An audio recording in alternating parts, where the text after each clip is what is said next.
की जय। सुखदेव जी महाराज की जय। व्यास जी महाराज की जय। जय जय श्री राधेश्याम।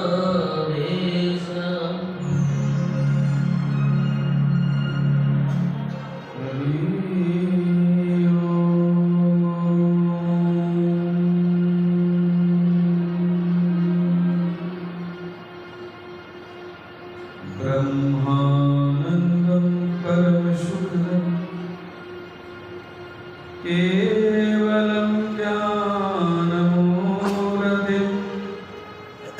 द्वन्द्वातीतं गगनसदृशं तत्त्वमस्यादिलक्ष्यम् एकं नित्यं विमलमचलं सर्वदेशाक्षिभूतं भावातीतं त्रिगुणरहितं सद्गुरुं तं नमामि। चैतन्यं शाश्वतं शान्तं व्योमातीतं निरञ्जनम् नादबिन्दुकलातीतं तस्मै श्री गुरुवे नमः। ॐ नमः शिवाय गुरुवे सच्चिदानन्दमूर्तये निष्प्रपञ्चाय शान्ताय निरालम्बाय तेजसे लीलाम्बुजश्यामलकोमलाङ्गं सीतासमारोपितवामभागं पाणौ महासायकचारुचापं नमामि रामं रघुवंशनाथं। वसुदेवसुतं देवं कंसचाणूरमर्दनं देवकी परमानन्दं श्रीकृष्णं वन्दे जगद्गुरुं। श्रीचन्द्रदेवं शिवं द्वितीयं भस्मावलितं शशिशुभ्रवर्णं पद्मासनस्थं सुकृतं मुनीन्द्रं वाक्यायचित्ते सततं भजेऽहम्। श्रीयोगिराज वनखण्डिसिद्धा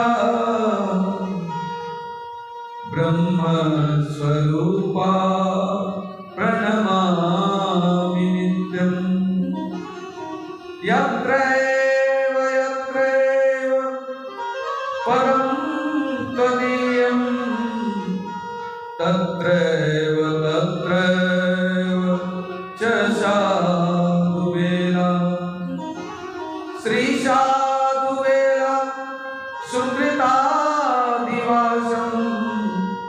श्रेष्ठं दयालुं हरिनामदासं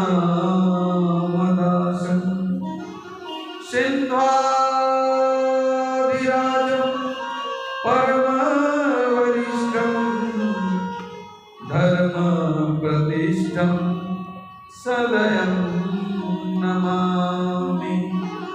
धर्मप्रतिष्ठं सदयं नमामि। ध्यानमूलं गुरुरमूर्ति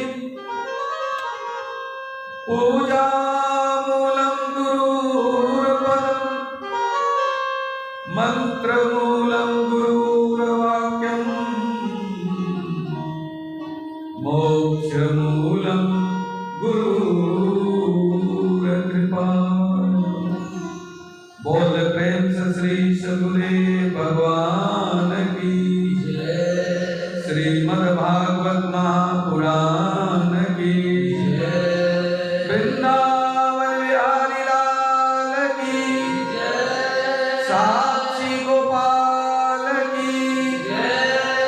पूज्य स्वामी जी महाराज की सब संतन हरि भक्तन की बोले प्रेम से सद्गुरु श्री मनखंडी जी महाराज की बोले प्रेम से श्री चंद्र भगवान की श्यावर रामचंद्र भगवान की पवन सुत हनुमान जी महाराज की उमापति महादेव की सब संतन हरि भक्तन की गंगा मैया की गौ माता की बोले प्रेम से हिंदू सनातन धर्म की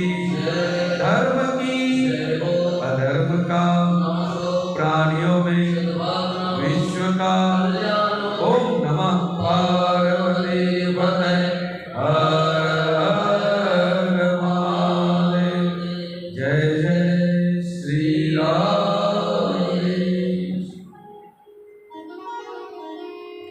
प्रातः स्मरणीय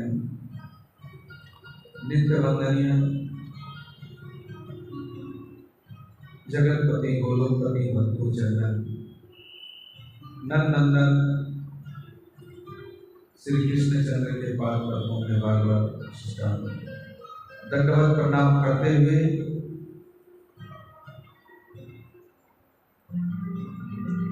समस्त श्रद्धालु सत्संग प्रेमी भक्तजन माताएं एवं इस श्रीमद् भागवत कथा का जो आयोजन हमारे अनूप सक्सेना जी पूरे परिवार के साथ मिलकर के अपने माता जी के याद है जो उनकी इच्छा थी कि श्रीमद् भागवत कथा हो और जीते जी तो उन्होंने न जाने कितनी बार श्रीमद् भागवत कथा वेदांत पर उपनिषद पर और खुद भी गाती थी उपनिषद के भजन आदि। तो ऐसे अनूप सक्सेना जी की दिवंगत माता जी की आत्माओं के चरण कमलों में बार बार साष्टांग प्रणाम दंडवत करते हुए आइए हम सब स्वामी जी की परम अनुग्रह से कृपा से हम सब श्रीमद् भागवत रूपी कृष्ण कथा में सम्मिलित होने जा रहे हैं।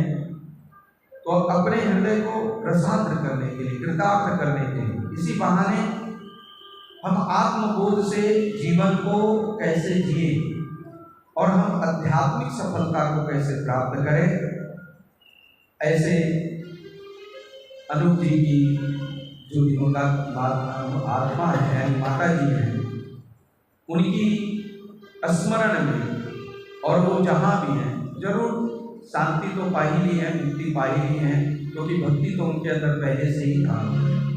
तो ऐसी माता श्री के बहाने हम सबको भी एक जो रास्ता वो तैयार करके गई है, पथ जो तैयार करके गई, तो हम सब भी बुद्ध पथ के पथिक हों और उस रास्ते पर चलते हुए हम सब भी मरने के बाद तो भागवत सुनने से मुक्ति मिलती ही मिलती है, पर जीते जी हम जीवन मुक्ति को प्राप्त करें। आइए इसी उद्देश्य से आज थोड़ी विलंब हुई, इसके लिए थोड़ा सा अभिनय के लिए क्षमा चाहते हैं। प्रथम दिवस था, कल से हम लोग बिल्कुल समय से उपस्थित होकर के ज़्यादा से ज़्यादा कथा का लाभ लेंगे और तदुपरांत भजन का भी लाभ लेंगे। और भजन यानी भजना ठाकुर जी से, भगवान से, गुरुदेव से एकाकार हो जाना। और गुरु जी तो बस ज्ञान ही देते हैं और ज्ञान के पथ पर चलना ही हम सब साधक का उद्देश्य है।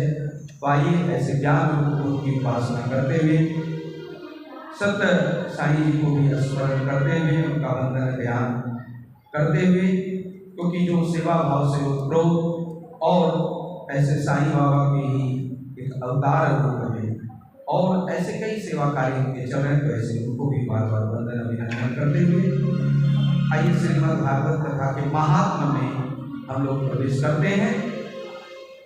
किसी भी पुराण का, उपनिषद का, वेद का या भजन का हम क्यों सुने, इसलिए सुने और सुनने का उद्देश्य क्या है। यदि ये ठीक से ना पता हो तो फिर हम लक्ष्यहीन कहीं भटक रहे हैं। तो श्रीमद् भागवत महापुराण जो 16,108 श्रुतियों को लेकर जिनको हम लोग सो भगवान श्री कृष्ण की बटरानियां करते हैं, रानियां करते हैं, जो भी हो, इन श्रुतियों को लेकर के जो 18,000 श्लोक का यह श्रीमद् भागवत कथा व्यास जी महाराज द्वारा रचित सुखदेव जी के मुखारविंद से निकली हुई और यह ज्ञान गंगा वहां से बहती हुई आज इस साधु बेला तीर्थ में हम सब बैठ करके इस कथा का श्रवण करने जा रहे हैं। और इसमें एक दो नहीं 335 अध्याय है और इन 335 अध्याय का सार बस यही है कि हमारा मृत्यु कैसे सुंदर हो, हमारा मृत्यु कैसे आनंद और उत्सव बने। मृत्यु के वक्त इस संसार की स्मरण न रह करके जो संसार के इस जगत के जगदीश है उनका स्मरण बना रहे और हम उनके चरण शरण ग्रहण करके मुक्ति को, भक्ति को प्राप्त करते हुए जो हम शांति से इस संसार की कोई आसक्ति वासना कामना न रहे। इसी के लिए इस श्रीमद् भागवत महापुराण के पहले ही श्लोक में मंगलाचरण करते हैं। किस रूप में? भगवान का स्वरूप का ध्यान करते हैं। और भगवान का स्वरूप क्या है? कहते हैं सच्चिदानंद रूपाय विश्वोत्पत्त्याय हेतवे तापत्रय विनाशाय श्री कृष्णाय वयं नमः। भगवान कैसे हैं? सद्घन चित्तघन आनंद। अब इस पर सब हम लोग जानते हैं और कोई भी कार्य करते हैं आनंद के लिए। भगवत प्राप्ति छोड़ दें, भगवान के स्वरूप को अलग भी कर दें। हम भोजन करते हैं, आनंद ढूंढते हैं। कोई भी कार्य करते हैं, चलते फिरते खाते सोते, आनंद हम प्राप्त करना चाहते हैं। और भगवान का स्वरूप कैसा है? आनंद स्वरूप है। आनंदमयम आनंदमयम परमात्मन परमानंद स्वरूप, यानी हम आनंद में हैं, हम भगवान के साथ हैं। और आनंद में वही रह सकता है जो गुरु ज्ञान को धारण किया हुआ है। जो गुरु ज्ञान का विस्मरण नहीं है, वो स्मरण है, तो वही उस सत्य को, सत्य बोध को धारण करते हुए, सत्य का संग करते हुए चित्त, यानी वह परमात्मा वो जो चित्त है, जो सत्य है, उस सत्य को पकड़ते हुए हमेशा आनंद में रहे। और जिसको जीवन में आनंद मिल गया और वह परमानंद को प्राप्त कर लिया, तो फिर जीवन में वो काहे उदास होगा, क्यों दुखी होगा? और किस लिए? वह जो है ऊहापोह के बीच तरंगे घोटे खाते हुए आए वह सुखी दुखी होते, बल्कि वो आनंद जो भी है सब परमात्मा की कृपा से, गुरु की कृपा से हो रही है। तो इस तरह से कहते हैं यदि हम सद्घन चित्तघन आनंद स्वरूप में स्थित हो जाते हैं तो हमारा क्या होता है? तापत्रय विनाशाय। जो तीनों ताप है, आध्यात्मिक, आदि भौतिक, आदि दैहिक, ये तीनों ताप नष्ट हो जाते हैं। और जो इस तीनों तापों को नष्ट करते हैं तो कहते हैं हम सब ऐसे श्री कृष्ण के चरण शरण, यानी ऐसे भगवान श्री कृष्ण को हम प्रणाम कर रहे हैं।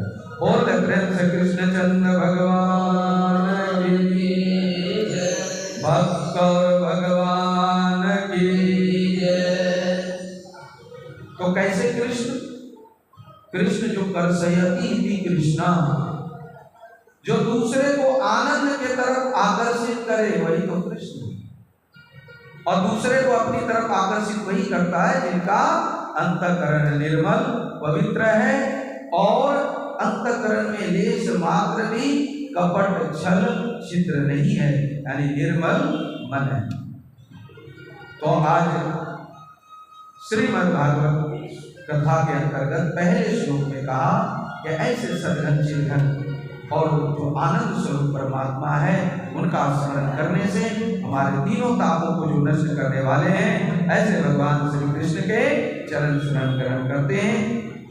कलयुग का प्रारंभ हो रहा था और कलयुग में रजोगुण के साथ तमोगुण का ज्यादा प्रभाव है, तो ये तमोगुण से बचते हुए रजोगुण के बीच रहते हुए कैसे हम सतोगुण को प्राप्त करें, कैसे हमारी बुद्धि शुद्ध और सात्विक बनी रहे। तो शौनक आदि जितने ऋषिगण थे 88,000, ये ब्रह्मा जी से कहते हैं कि ऐसा कोई स्थान हो देश काल परिस्थिति के हिसाब से जहां से हम थोड़ी शांति से स्मरण चिंतन मनन निधिध्यासन कर सकें, क्योंकि इसके लिए भी देश काल परिस्थिति की आवश्यक है। हर जगह ये वातावरण नहीं मिलती। जैसे जो कोई गया होगा कुट्टा कुट्टी वही जानता है, या व्हाइट फील्ड या ऐसे स्थान पर जाने के बाद जो एक अंदर से जो हमारी आत्मिक चेतना, जैसे कोई ऐसे भी मंदिर में आकर के यहाँ भी चुपचाप बैठ जाए तो वो जो चेतना का स्तर है, वो जो उच्चता को प्राप्त करता है, ये तो एक साधक ही जान पाता है।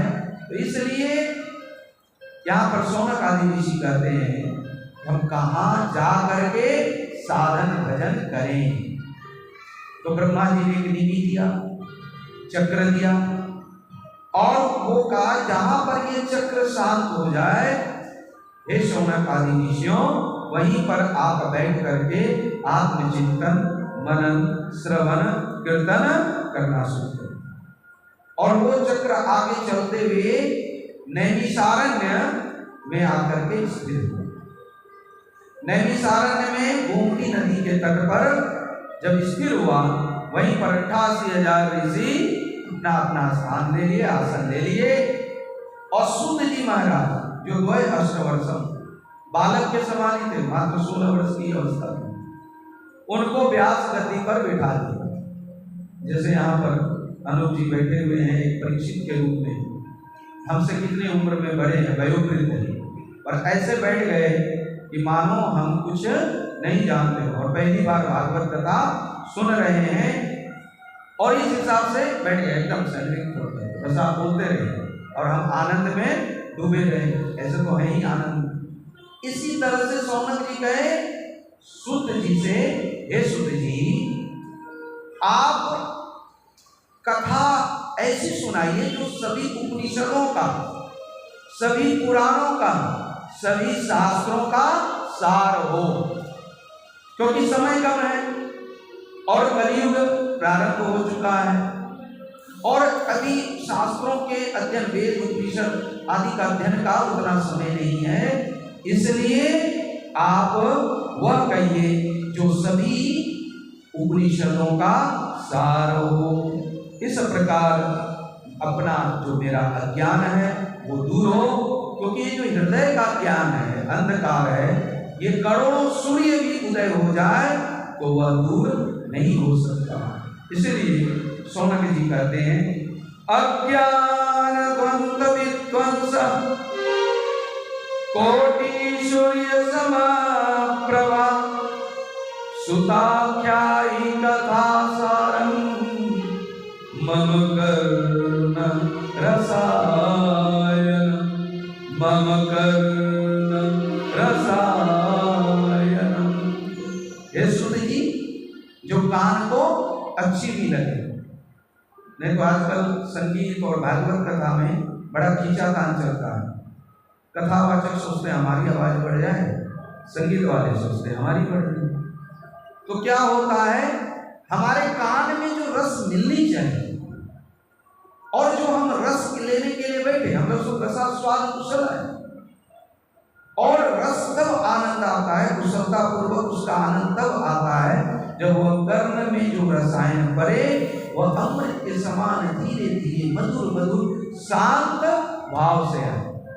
जैसे भोजन जितना चबा चबा करके करते हैं तो शरीर में पुष्टि ये जो है वह बहुत अच्छी तरह से होता है, वैसे ही सुनने में जितना हम धीरे धीरे सुनते हैं, साथ उसका मनन करते हैं, चिंतन करते हैं, भले थोड़ा सुने ज्यादा की जरूरत भी नहीं है, और थोड़ा सुन करके उसको हम अपना एकदम से मनन के द्वारा निधिध्यासन में ले आते हैं, तो उसका आनंद ही अलग है। तो सौनक जी कह रहे हैं सूर्य जी से कि अज्ञान ध्वंस विध्वंसक कोटि सूर्य समप्रभा सुताख्यायी कथा सार मम कर्ण रसायन। कहा? तो नैमिषारण्य। चलिए हम लोग भी ऐसे सोचें कि हम लोग नैमिषारण्य में ही है, और यहाँ पर हम सब अज्ञान को धारण करके सौनक जी के समान हम लोग ऋषि रूप धारण करके बस आत्मा की रिसर्च के लिए बैठे हुए हैं। और आइए हम सब पर नैमिषारण्य चलते हैं गोस्वामी जी के पद के चौपाई के साथ। तीरथ वर नैमिष विख्याता अति पुनीत साधक सिद्धिदाता।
कि हम सब कहाँ जा रहे हैं? तो काल व्याल मुखार राज।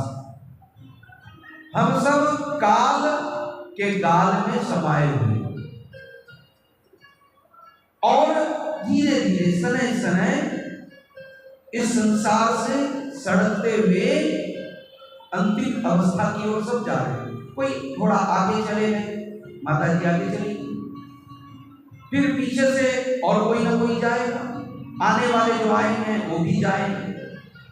तो कहते जाएंगे तो सभी कोई, और यात्रा ये चल रही है, और इस यात्रा में एक निश्चित डेस्टिनेशन है, तो वह है मृत्यु।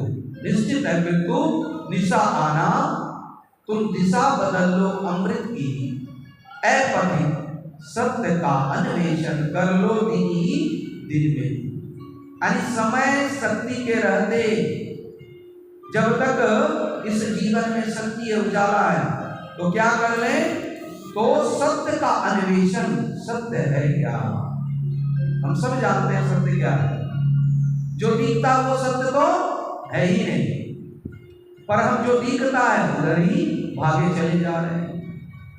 कहते भोग सुख का अंत दुख है, फिर भी जिसे देखो उधर ही ललचा रहे हैं। और अंत में सबको पता मिलना कुछ है ही नहीं। संसार का सुख खुजली के समान, खुजलाने में क्षणिक सुख और बाद में कष्ट ही कष्ट है।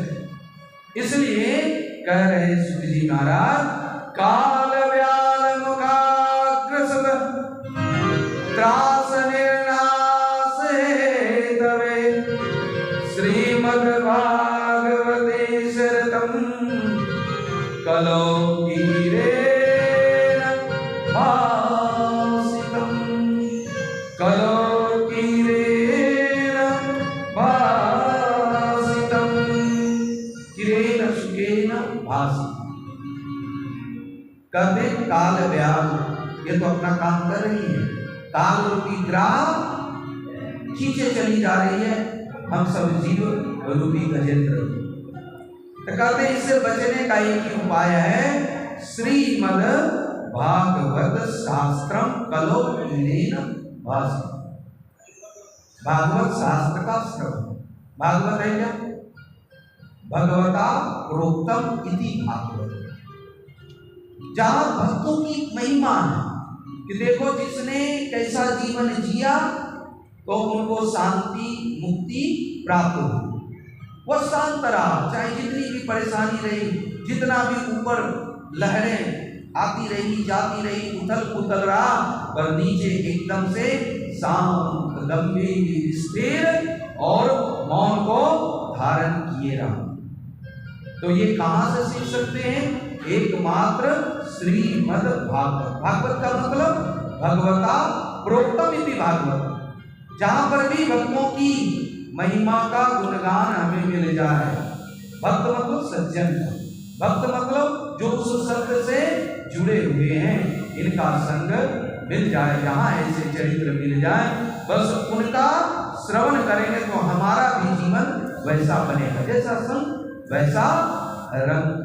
तो इसलिए कहते हैं कि जब ये भागवत शास्त्र सुनाने जा रहे थे, कौन?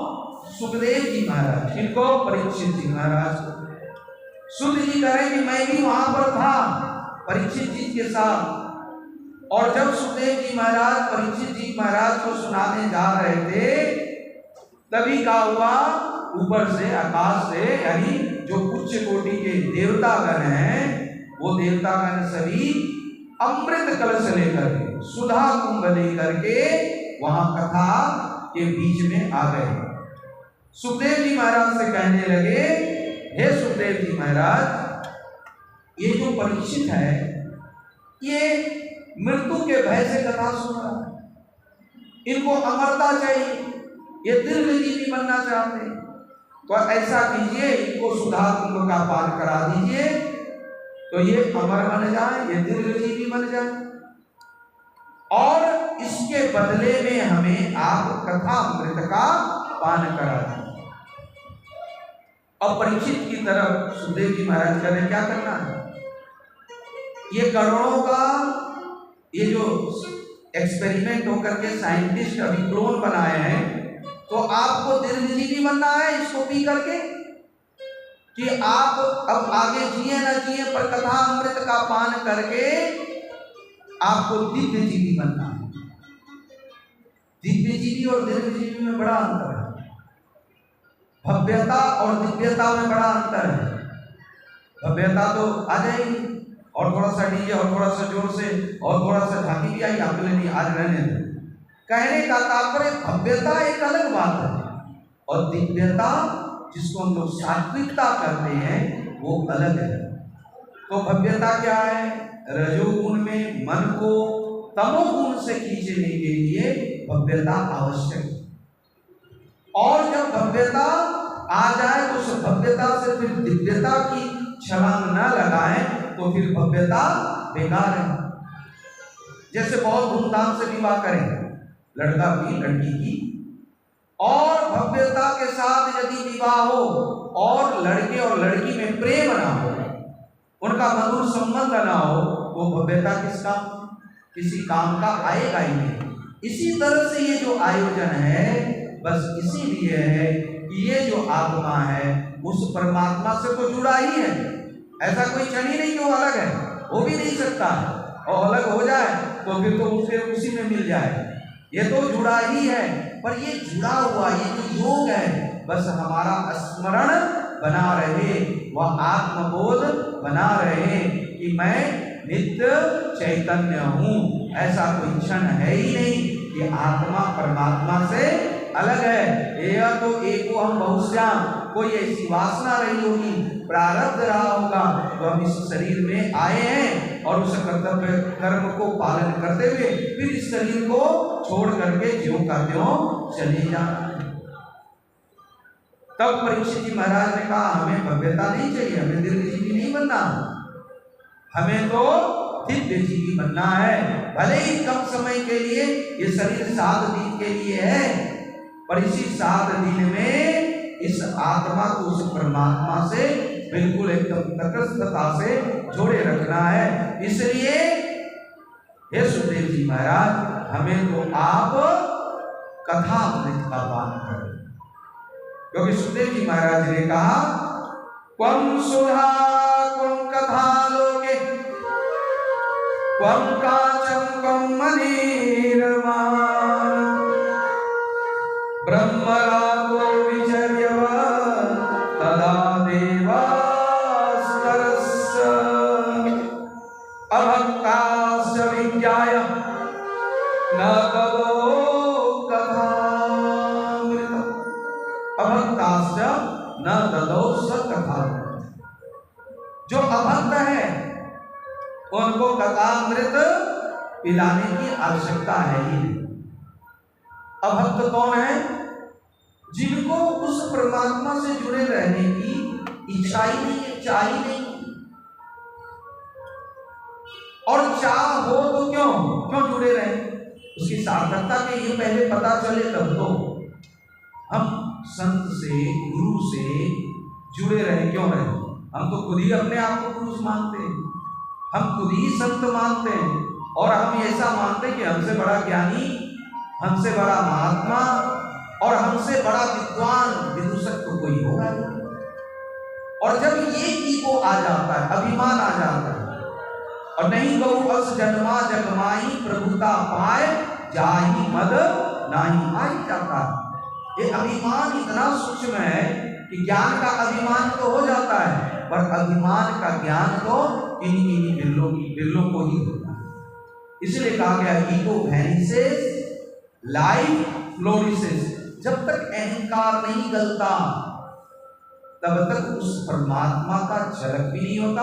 परमात्मा की झलक तो दूर की बात है, जीवन का विकास नहीं होता, और जीवन की विकास इस अहंकार के गलने में।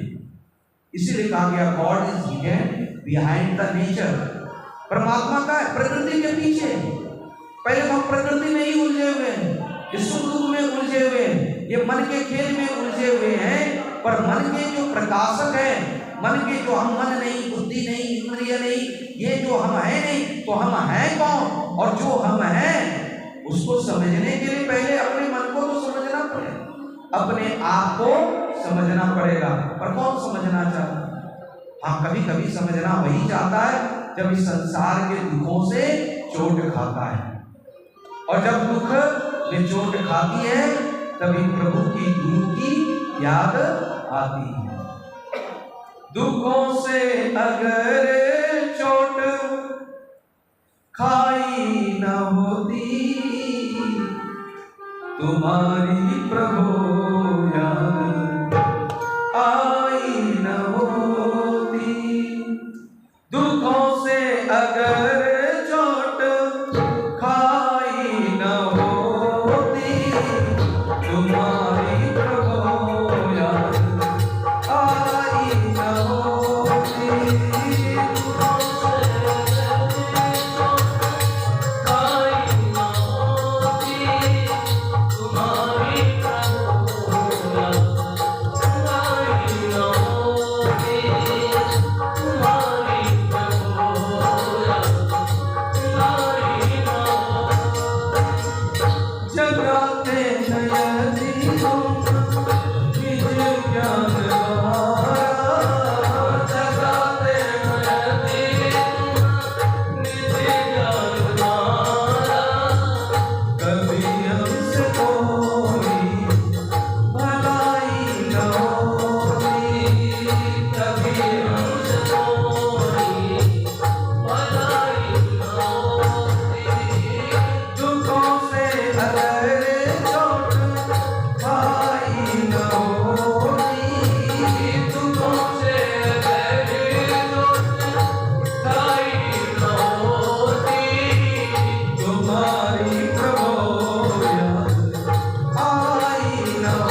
याद आती है, पर होता क्या है, जैसे सुना जाता है भूल जाते हैं।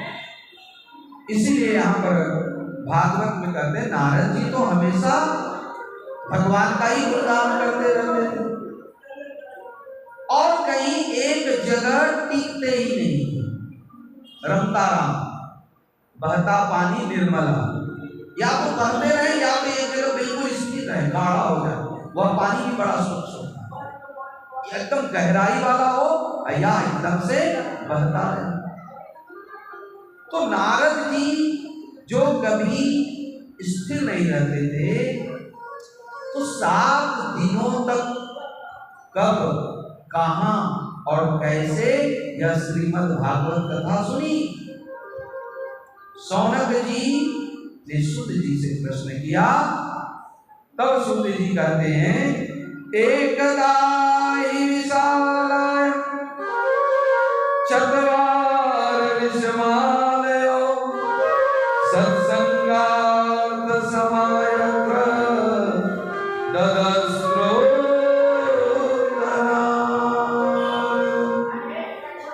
एकदा हि विशालाय बद्री का आश्रम, बद्रीनाथ, आगे माना गांव, जानते ही हम गए भी, और वहीं पर व्यास गुफा है, वहीं व्यास जी ने यह श्रीमद् भागवत शास्त्र की रचना की। और कैसे की, तो हम लोग प्रथम स्कंद में कल श्रवण करेंगे। तो वहीं पर नारद जी की मुलाकात हो गई सनत सनंदन सनत कुमार से। हमेशा भगवान की गुणगान में ही मस्त रहते थे, आनंद। तो भगवान क्या खाने दे जाते हैं, भगवान पैसा दे जाते हैं, तो क्यों रहते थे, और हम भी क्यों रहे हमेशा उसी तरह से रमे हुए। कहते हैं इस सृष्टि जो बनी है, प्रकृति का जो नियम है, भगवान ने ऐसी बनाई है, देख लीजिए, थोड़ा सा बोलते हैं और उसके बदले में कितना आता है, कई गुना आता है एकदम से। ये न्यूटन का लॉ नहीं, ये प्रकृति का लॉ है। ये तो पहले ही हम सब जानते हैं, हम लोग पहले से हम लोग को बता दो कि जितना दोगे उतना ही इक्वल नहीं, बल्कि मल्टीपल हो करके ये रिटर्न्स में आता है। आप किसी को दिल दुखाइए, थोड़ा सा उनके साथ व्यवहार करके, वो देखिए कितना गांठ बांध लेता, हमको ऐसा कहा, और वो बदले में पता नहीं क्या क्या और कितनी सोच लेता। और कभी किसी की एक थोड़ी सी भलाई हो जाए आपके द्वारा, और वो भी कष्ट में हो, जब दुख में हो, और सचमुच उनको कोई चीज की आवश्यकता हो, जैसे बीमार हो, पैसा ना हो, और उसकी इलाज फ्री में हो जाए, या उसके लिए आप धन के उपलब्धता कर दें, महाराज जीवन भर इस बात को वो स्मरण में रखता है।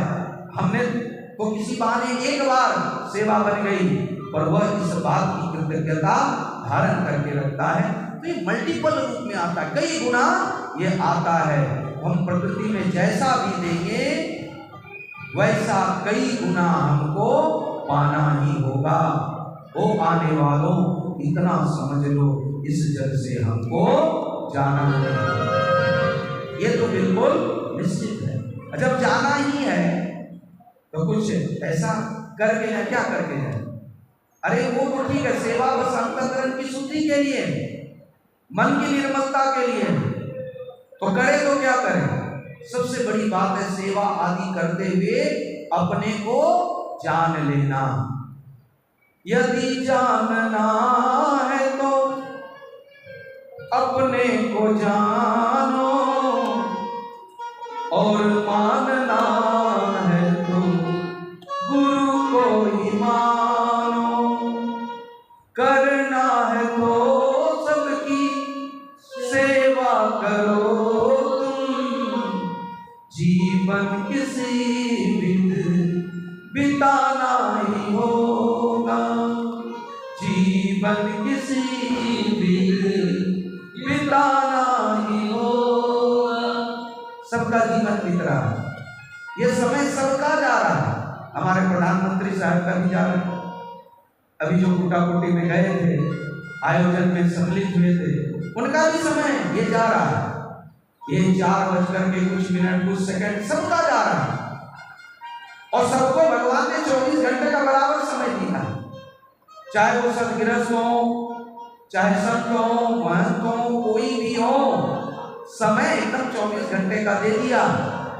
अब आप इसका कैसा उपयोग करते हैं या दुरुपयोग करते हैं, हम जैसा करेंगे प्रकृति वैसा रिटर्न करेगी। सदुपयोग करेंगे कई गुना हमको उसका फल मिलेगा, दुरुपयोग करेंगे तो फिर हमारा यह दीर्घ जीवी हो भी जाए पर हम दिव्य जीवी कभी बन नहीं सकते। तो कहा परीक्षित से, सुखदेव जी महाराज कि देखो सत्संग की कितनी महिमा,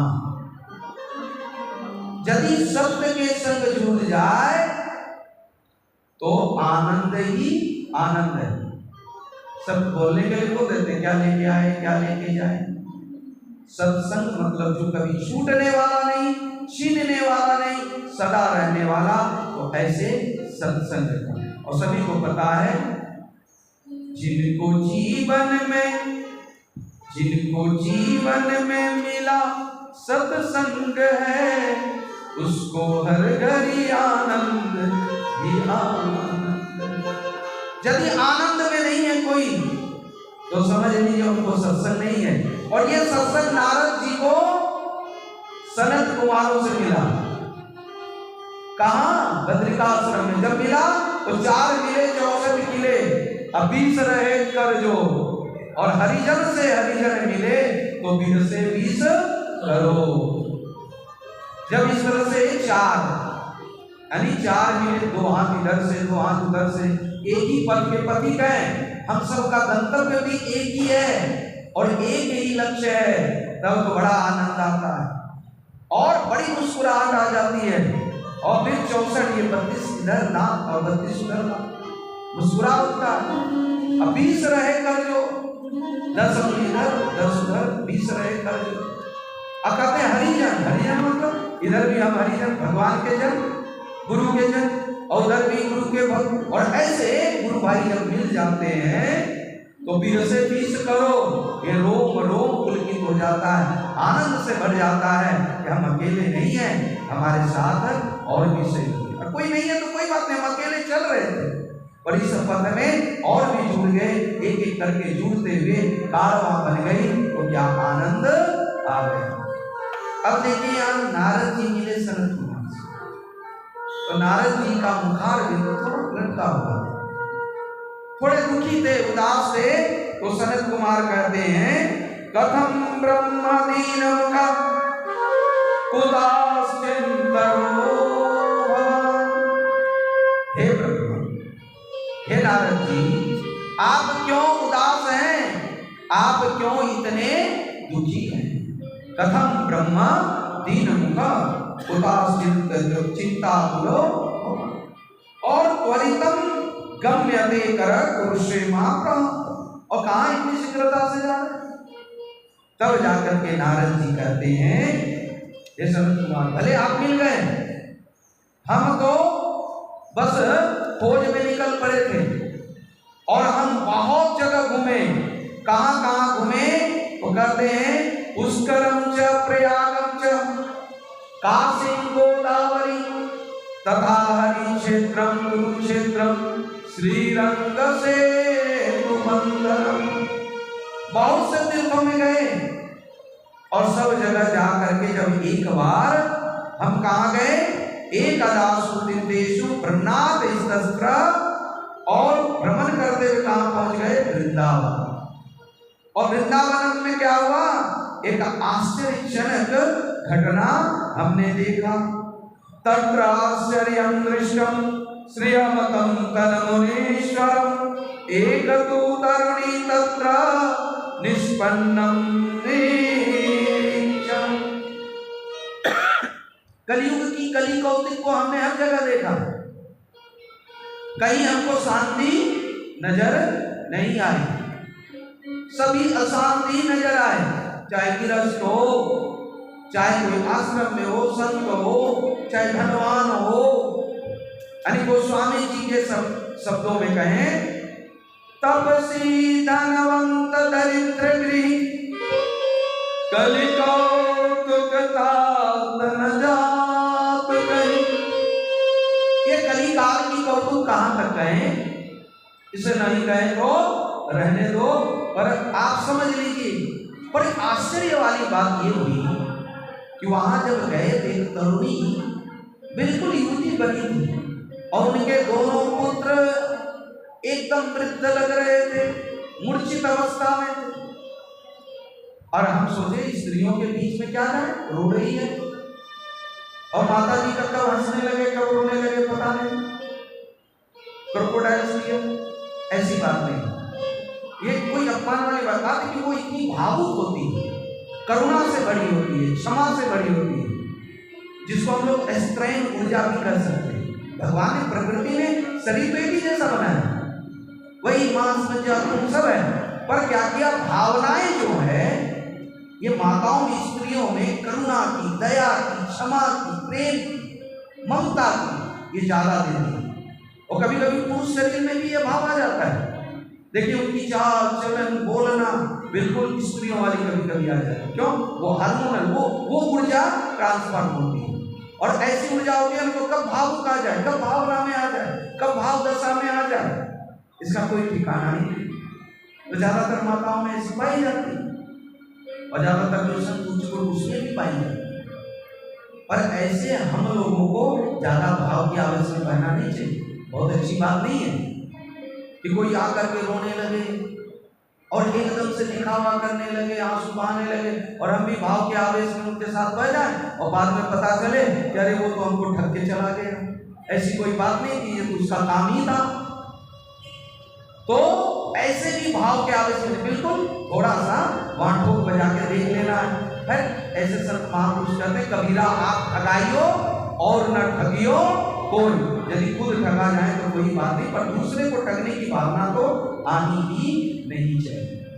इस तरह से नारद जी कहने लगे कि जब उनको देखे और वो रो रही थी तो हमें लगा क्यों जाए बीच में, और यदि चले जाए और अभी वो कहते बाबा जी क्या काम है, हम रो रहे हैं, हंस चाहे रोए, आप बीच में क्यों आए।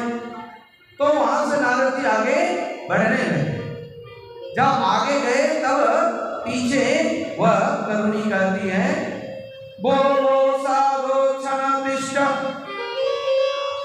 मत्स्य विचिंतमा विनाशाय दर्शनम तलोकस्य सर्वदा पाप हरम परम। थोड़ा करो, बोलो साधो क्षणतिष्ठ, हे शांति थोड़ा रुकिए, ठहरिए, एक क्षण के लिए रुक जाइए। ऐसा नहीं कि साधु लोग ऐसे ही कोई काम होता नहीं, उनको तो ऑफिस जाना नहीं, उनको तो कोई प्रोजेक्ट बनाना नहीं, उनको कोई काम है तो चलो ऐसे भी जाकर के बैठ जाते हैं, कुछ हाल चाल पूछ लेते हैं, आप कैसे हो, मजे में हो कि नहीं। अरे वो मजे में नहीं रहेंगे तो कौन रहेंगे, और यदि मजे में नहीं है तो फिर साधु कैसे होंगे, संत कैसे होंगे। संत मतलब जो शांति को प्राप्त कर ले, और ऐसे संतों के पास जाकर के उनका क्षण बर्बाद नहीं करना चाहिए, समय बर्बाद नहीं करना चाहिए। जैसे भोजन का कण और किसी का भी क्षण समय, कहते ना kill me but don't kill my time, मुझे मार तो चलेगा पर समय को व्यर्थ में बर्बाद मत करो। इसलिए कहा कि आपका समय हम बर्बाद नहीं करेंगे, भोगो साधो क्षणातिष्ठ, बस एक क्षण के लिए रुक जाइए। नारद जी ठहर गए, रुक गए, तब जाकर के कहने लगे, अहम भक्ति ज्ञाता इमो तनयो वेते ज्ञान वैराग्येन कालयोगेन जर्जरो। इमो ज्ञाता भक्ति, हमें लोग भक्ति करते हैं, और ये जो काल योग से जर्जर हो चुके हैं, ये दोनों कौन है, ये हमारे पुत्र हैं। कौन? तो ज्ञान और वैराग्य। ये जो है समय की प्रहार से मूर्छित अवस्था में रहता है, और इतनी मूर्छा को प्राप्त हो गया, जगाने पर भी जल्दी जगता नहीं, और हमसे भी ज्यादा देखिए कितना वृद्ध लग रहा। और यदि यहाँ वृंदावन में आकर के, वृंदावन मतलब जहाँ भक्तों का समूह है, जहां पर लोग हमेशा भगवान का ही कीर्तन गायन भजन करते हैं। तो ऐसी जगह आकर के भी हमारे दोनों पुत्रों का मूर्छा दूर ना हो, तो फिर हम यहाँ से विदेश, विदेश मतलब कहीं और चले जाएंगे, दूसरे देश, दूसरी जगह चले जाएंगे। तब कहने लगे अच्छा मैं कुछ करके देखता हूं। नारद जी को दया आ गई। नारद जी ने बहुत कुछ किया, उपनिषद सुनाए, गीता सुनाए, सब कुछ सुनाने के बाद आकाशवाणी हुई, एवं एतव्यर्थः राज्ञस्तपीजमो भवा सुधिरावक्तं दुद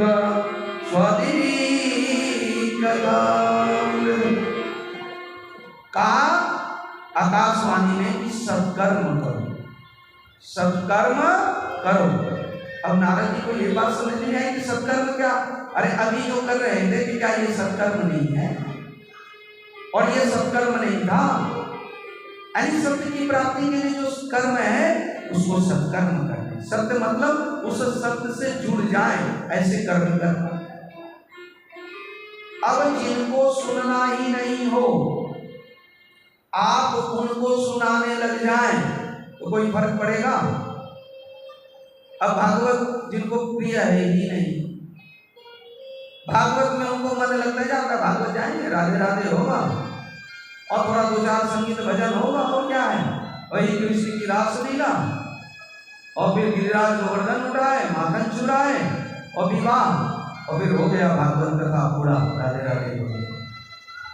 पर सचमुच के जो रसिक है, वह से भक्ति, ग से ज्ञान, वह से वैराग्य, वह से तत्व से समझना चाहते हैं, बस उसको पता लगना चाहिए। ऐसे प्यासे को पता लगना चाहिए कि पानी कहाँ मिल रही है, कहाँ ऐसा अमृत लुटाया जा रहा है, वह बस कुछ सुनने मात्र नहीं आ जाए। इसलिए कहा अभक्ताश्च न ददो भागवत कथा मृतम। जो ऐसे अभक्त हैं, जो चाहते ही नहीं, प्यासे है ही नहीं, जिज्ञासु है ही नहीं, जानने की इच्छा है ही नहीं, तो उनको समझाने से कोई लाभ नहीं। इससे हमारी समय शक्ति दोनों व्यर्थ ही बर्बाद हो। जो समझना चाहे उसको थोड़े में ही समझा दे, बाद बाकी को अपना रास्ता निकालेंगे। और जो ना समझना चाहे तो हम भी गांठ बांध करके नहीं, समझा के ही छोड़ेंगे। ये पद बहुत अच्छा है भाई, अच्छा है, समझाने से और वो भागेगा, जरूर इनमें इनकी कोई लाभ होगा, जरूर इनमें इनकी कोई जो हिडन एजेंडा होगा, कुछ न कुछ तो गुप्त बातें होंगी जो ये इस रास्ते पर लाना चाहते हैं, क्योंकि उनको आना नहीं है, वो उल्टा ही सोचेंगे। और ऐसे उल्टे खोपड़ी वाले कहिए या उल्टी सोच वाले कहिए, जबरदस्ती कथामृत मिलाने जाएंगे तो फिर क्या हो जाएगा, वो उनके लिए उल्टा ही काम करना शुरू हो जाएगा।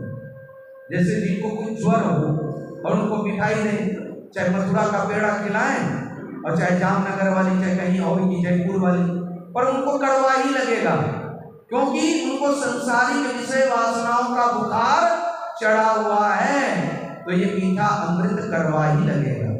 इसलिए क्या करें, तो करना ये है कि देखें कौन जिज्ञासु है, कौन पिपासु है, और उनके लिए हम थोड़े से सहयोगी बन जाएं, तो बस देखिए कितना आनंद ही आनंद। नारद जी सोचे कुछ तो काम हो, अब क्या सत्कर्म करें, निकल पड़े, समझ में नहीं आया। तभी जाकर के वही बात यहाँ पर सनत कुमारों से कहा, वो सत्कर्म हमको समझ में नहीं आई, और हम चाहते हैं कि ऐसे भक्ति महारानी के दोनों पुत्र ज्ञान और वैराग्य की मूर्छा दूर हो, वो कैसे हो। सनत कुमारों ने कहा बस एक ही उपाय है, और वो क्या उपाय है, वह कहे सर्वगा पृषदं व्योमवानि तदेव स ऋषेकिदवते सात्वतं तु सत्कर्मं सुरतीतस्त्र समाचन मां चिंतां कुरु देवर्षे हर्षे चित्त समावते। मां कुरु देवर्षे, हे देवर्षि नारद जी आप चिंता मत करिए, क्या कीजिए, आप भागवत कथा का आयोजन करिए। इससे क्या होगा कि भक्ति का जो ज्ञान और वैराग्य मूर्छित है। भक्ति तो बड़ी प्रज्वलित है। भक्ति में तो हम मनमुख होकर के जो है वो कर रहे हैं, वो बहुत जरूरी है, पर कैसे करना, वो युक्ति मूर्छावस्था में, और ज्ञान के साथ साथ वैराग्य जो त्याग की भावना वो नहीं हो रहा है, अस्थि प्राप्ति के चक्कर में पड़ा हुआ है। तो इसके लिए आप श्रीमद् भागवत कथा अमृत का आयोजन करिए।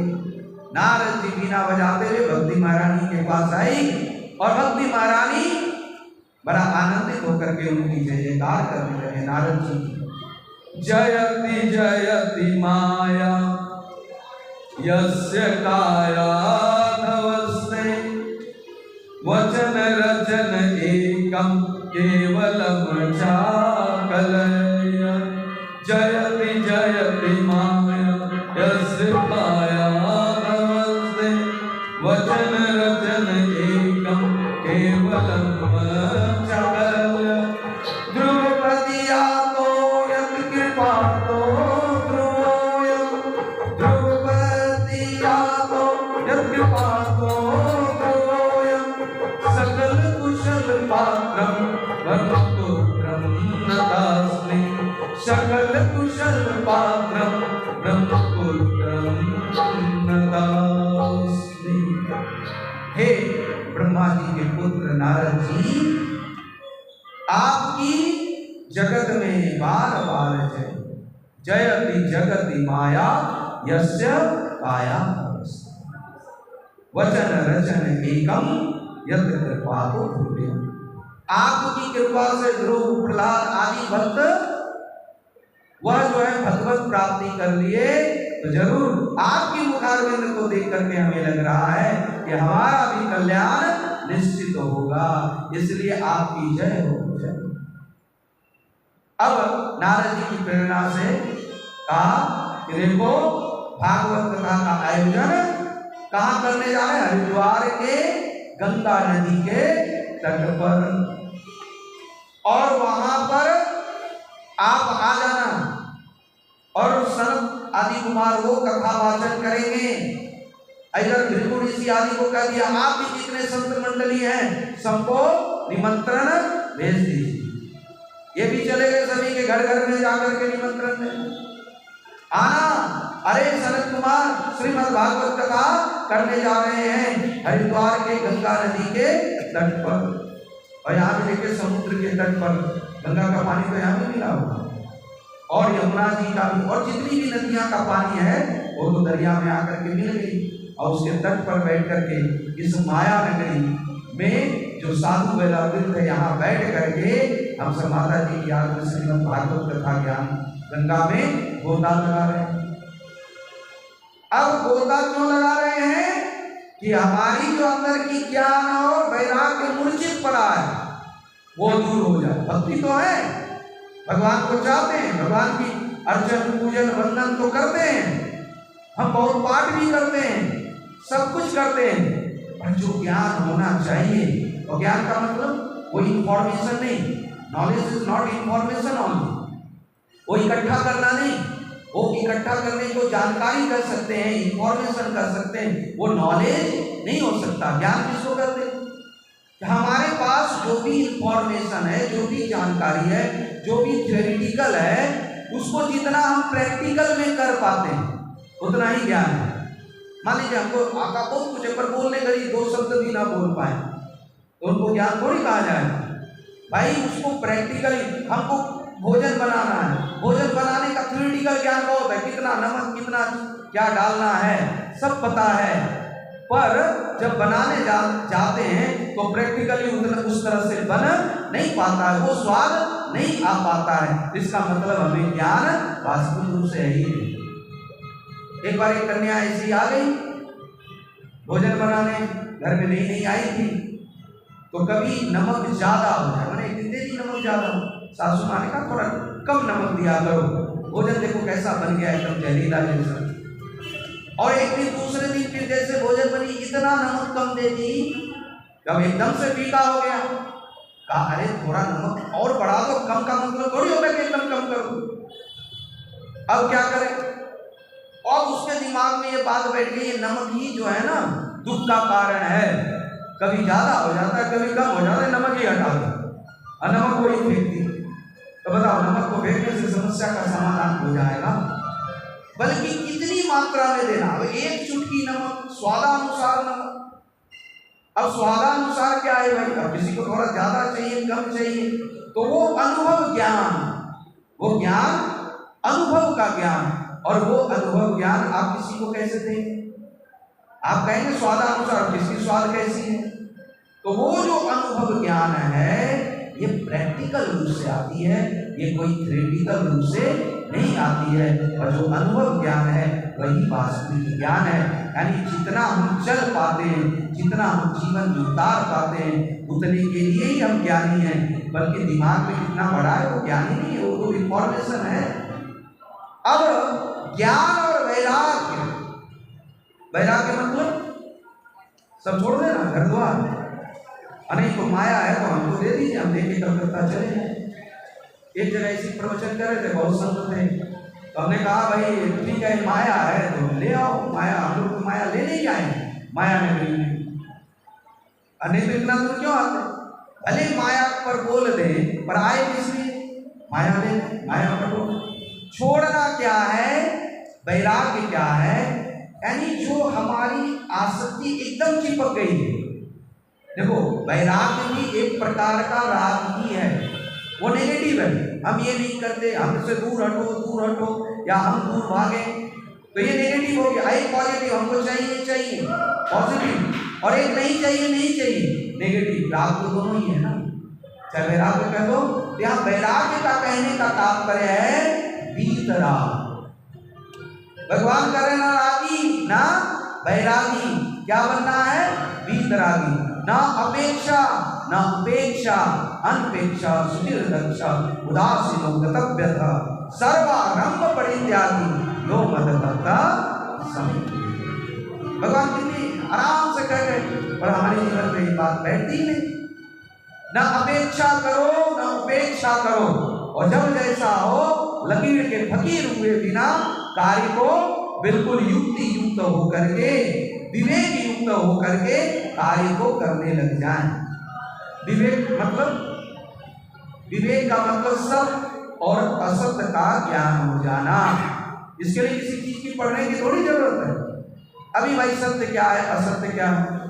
तो जो सत्य है, जो कभी नाश नहीं हो सकता, छूट नहीं सकता, छिन नहीं सकता, कोई जुड़ा नहीं सकता, वैसी कौन सी चीज है?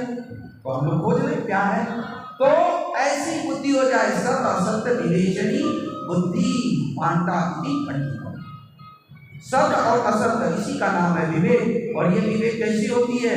ये तो भगवान की कृपा से ही होती है।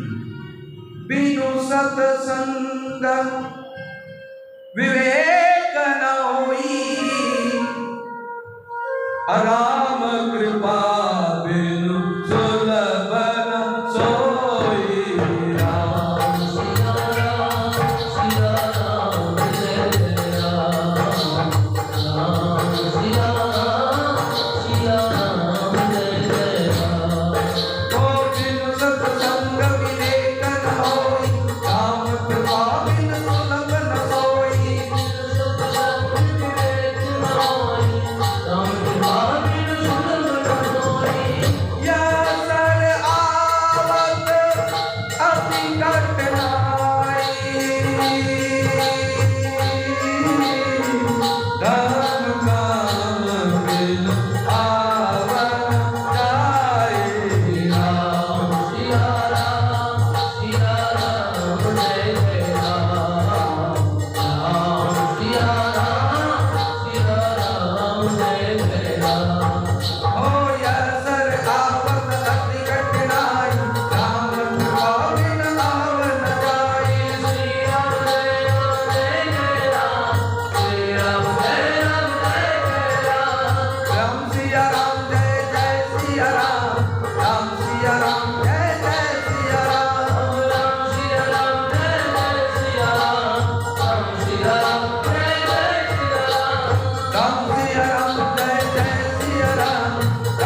जय शब्द नम शब्द संकैस्तवचन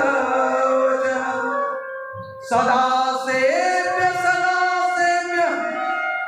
श्रीमद्भागवती कथा यस्य श्रवणमात्रेण हरिश्चित्तं समाश्रयत।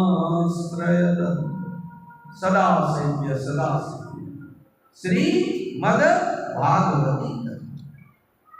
कहते हैं बस इसको सुनते सुनते क्या सुन रही है, बड़ी बात नहीं, बस सुनते सुनते सुनने वाले पकड़ में आए। कौन सुन रहा? कान तो मानते हमें, और हमारा मन कहीं और है, पता नहीं भाई आज विलंब से शुरू हुआ तो कहीं विलंब न कर दे, और जाना है 6:30 बजे या 6 बजे बिल्कुल, किसी का कहीं और अपॉइंटमेंट हो, तो मन तो कहीं और रहे और यहाँ कुछ और वो जो भी बोला जाए तो वो तो समझ में ही नहीं आई। कान भले यहाँ है पर ध्यान तो कहीं और है। तो कान सुनती है क्या? अच्छा, आंख देखती है, आंख यहाँ खुली है, बिल्कुल सामने देख रहे हैं, पर ध्यान यदि कहीं और है तो सामने कौन आया कौन गया बताइए। तो देखने वाला कौन है? वो ध्यान। वो ध्यान कहाँ से आ रहा है? कौन उस पर फोकस डाल रहा है? कौन उस चिदाकाश में चिदाभास के रूप में भाषित हो रहा है, और हम उसी भासवान में हो करके हम विचरण कर। वो कह रहा उठ तो उठ रहे, वो कह रहा बैठ तो बैठ रहे, वो कह रहा चल चल अब नहीं नहीं और वो कौन कह रहा है? जो कह रहा है बस वो पकड़ में आ जाए। जो सुन रहा है अच्छा तो आप भी सुन रहे, अच्छा तो वो हम ही हैं, और फिर उससे तो हम अलग है ही नहीं। जानत तुम ही हो जाई, अजय जानत सोई दई जनाई। वो तो जानने के बाद होता है, फिर वहां पर देह की भिन्नता रहती ही नहीं, वो आत्मीयता, वो आत्म रूप से एक रूपता आ जाती। अब भक्ति महारानी के निमित्त जब भागवत कथा गंगा द्वार यानी तट पर, यानी ऊपर वाले नीचे आए, नीचे वाले थोड़े ऊपर हो गए, हरिद्वार में हरि के द्वार में कथा हुई, बालू की मंच बनाया गया, रेती बनाई गई, और उसी पर बैठ करके जब सनत कुमार कथा की, तो अब भक्ति महारानी आप देखे जगह ही नहीं है, पूरे जगह भरी पड़ी है। अब बड़ी पड़ी तो भक्ति महारानी सोच रही कहाँ बैठे। नारद जी ने कहा अरे यहाँ पर देखिए हृदय खाली किनका है, और जिनका खाली है वहां पर आप बैठ जाइए, और आप जहाँ रहिएगा तो झाड़ू वालू तो कर ही दीजिएगा, उनका अंतःकरण तो शुद्ध पवित्र निर्मल कर ही दीजिए। और भगवत प्राप्ति किनसे होती है? जिनके अंदर भक्ति है। और जब भक्ति है तो भक्ति क्या करती है? साफ सफाई करना शुरू करती है, और यदि सफाई करते करते हृदय अंतःकरण निर्मल हो जाए तो भगवत प्राप्ति हो गई। भगवान ने ये नहीं कहा कि आप कहाँ की पेड़ा चढ़ाओगे, कहाँ का प्रसाद कैसे दोगे, तब जाकर के हम खुश होंगे। भगवान तो बस एक ही बात कहें गोस्वामी जी के शब्दों में, निर्मल मन जन सो मोई पावा, अमोई कपट जन कीर्तन भावा। राम सिया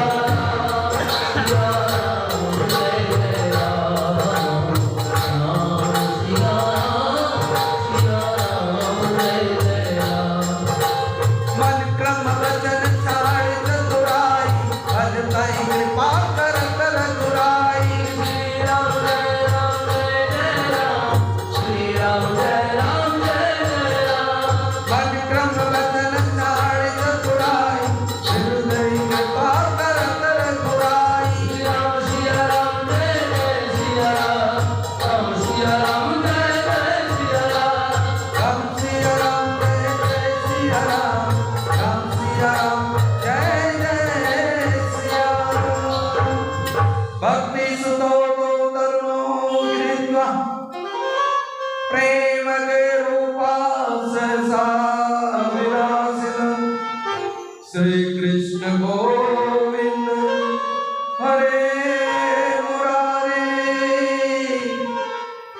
नाते तिनामानी मूल वदन्ति। अब भक्ति महारानी जब 7 दिनों तक श्रीमद् भागवत कथा सुनी तो ताता थैया करते हुए नृत्य कर आनंदित हो गए। और आनंद भी सबको ही चाहिए। क्यों आनंदित हुई? कि उनके जो 2 पुत्र थे, यानी भक्ति का जो फल है क्या है? ज्ञान और वैराग्य। उस पर जो मल विक्षेप का आवरण चढ़ा था वो दूर हो गई। वह बिल्कुल युवक हो गया और वह तरुण होकर के ताथा थैया करते हुए नृत्य कर रही है। तो भक्ति के साथ यदि ज्ञान और वैराग्य हो तो फिर भक्ति की महिमा बढ़े। अब तो सभी को श्रीमद् भागवत का बारंबार जयकार करने लगे। बोल प्रेम से श्रीमद् भागवत महापुराण की, श्रीमद् भागवत महापुराण की। ये महात्मा का तीसरा अध्याय समाप्त। परीक्षित जी महाराज कहते हैं सुखदेव जी महाराज से, ये तो ठीक है कि भक्ति महारानी के 2 पुत्र ज्ञान और वैराग्य, उनकी मूर्छा दूर हुई, मतलब भक्ति के साथ ज्ञान वैराग्य, ये भी एक रूपता था। पर इस कली काल में ऐसा कोई व्यवहारिक प्रैक्टिकल और लौकिक कोई उदाहरण है जिसको सुन करके वह शुद्ध हुआ हो, विशुद्ध हुआ हो, उसका अंतःकरण निर्मल हो गया हो, भागवत सुन करके उसका जीवन आनंदमय हो गया हो। तो कहे के विशुद्धयन्ति वदन्ति मुह्यं सप्ताहेन कथामात्रेण। के विशुद्धयन्ति, इससे कौन कौन विशुद्धता अर्थात अंतःकरण की शुद्धता को प्राप्त है। तब जाकर के यहाँ परीक्षित जी महाराज कह रहे हैं, क्या कह रहे हैं? कह रहे हैं तुम भद्रा तटे पूर्व समपुत्तमोत्तमा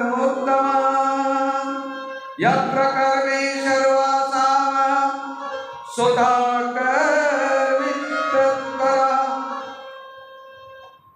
तुद्दे आत्मदेव पुने तस्मिन् सर्ववेद विशारद श्रोष्य निश्चयान्ति द्वितीय इव भास्कर।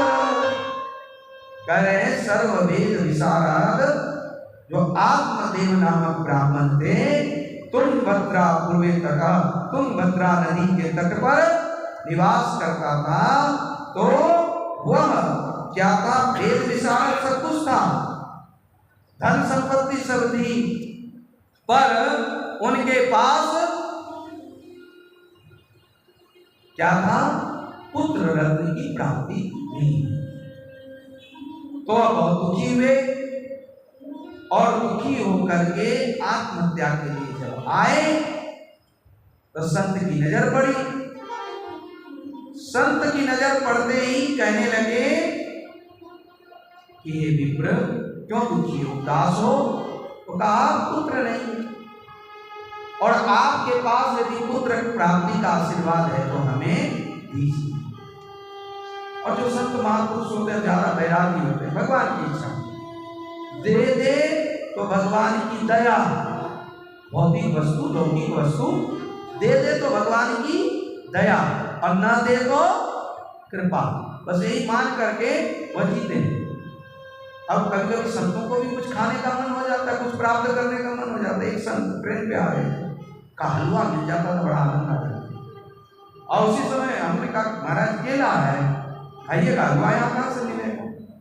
तो कहा देखो भगवान ने कितनी सुंदर हलवा को पैक करके भेज दिया, अरे ये तो हलवा से भी ज्यादा स्वादिष्ट है।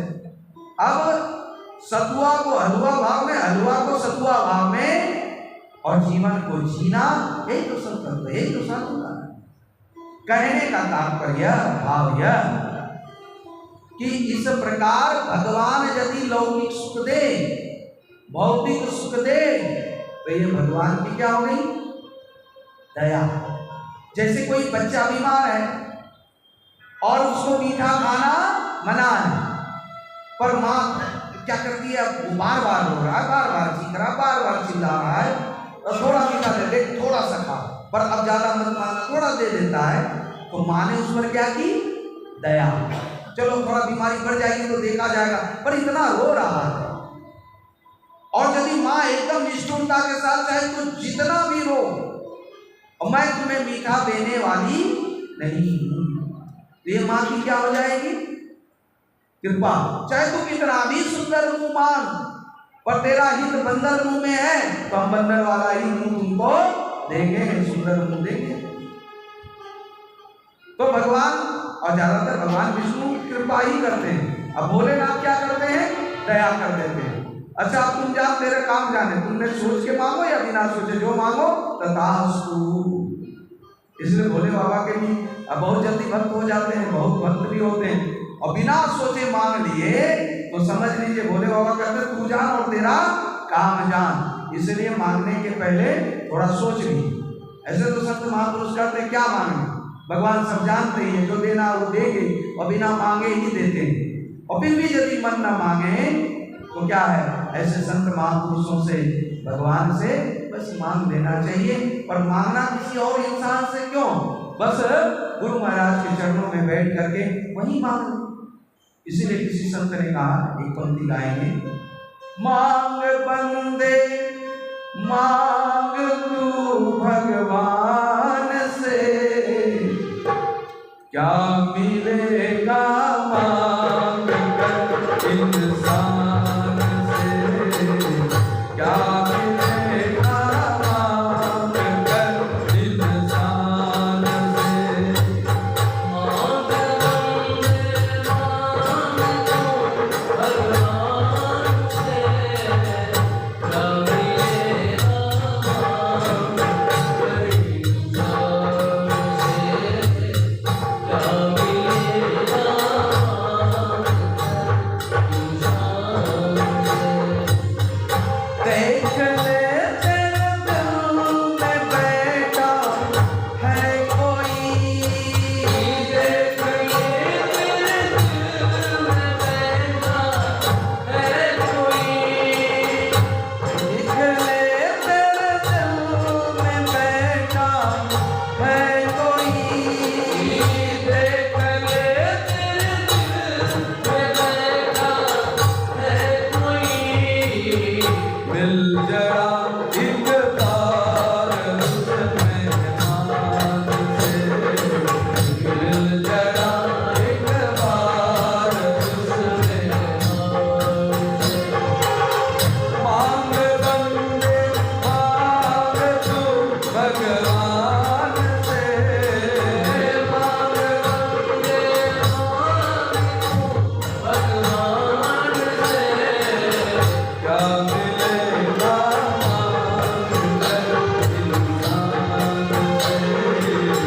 क्या मिलेगा मांग कर इंसान से। बहुत जगह मांगी होगी जरूर, पर पुत्र प्राप्ति नहीं हुई। इसीलिए कहा आपसे हम आत्महत्या करने जा रहे हैं, और आपके पास कोई उपाय है तो बताइए। तब जाकर के कहने लगे,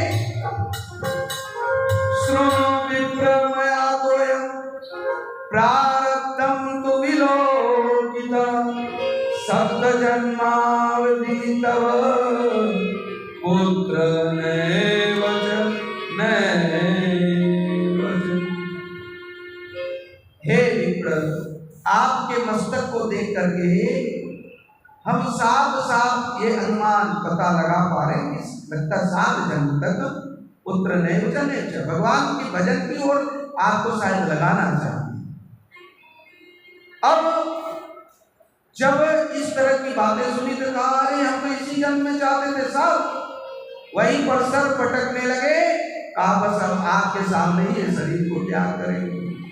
संत हृदय नवनीत समाना, फल निकाली झोली से, भगवान से कहा प्रभु यदि कुछ पुण्य है हमारे पास, कुछ सत्कर्म किए हैं, तो एक काम करो इनके झोली में भर दो, हमें नहीं चाहिए, ये इनको ट्रांसफर कर दो।